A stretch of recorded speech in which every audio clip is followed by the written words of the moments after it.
Hvad vil du sige, sådan, hvad får du ud af at spille en holdturnering kontra at spille en individuel turnering? Altså man får lidt et andet sådan, sammenhold, og man lærer sådan, sine medspillere bedre at kende, og helt sikkert også lære at spille med nogen, i stedet for kun at spille mod nogen. Man har jo lige pludselig et helt hold, man skal ligesom følge, i stedet for at man bare spiller alene hele vejen.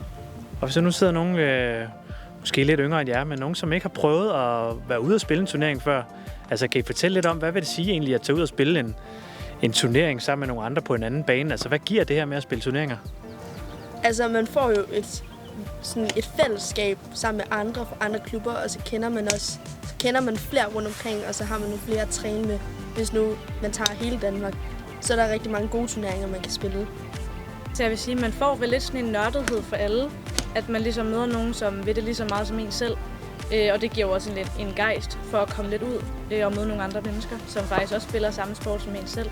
Så et godt fællesskab, det får man helt sikkert ved at komme ud. Også selvom man spiller mod hinanden, så er der faktisk et godt fællesskab derude? Ja, meget.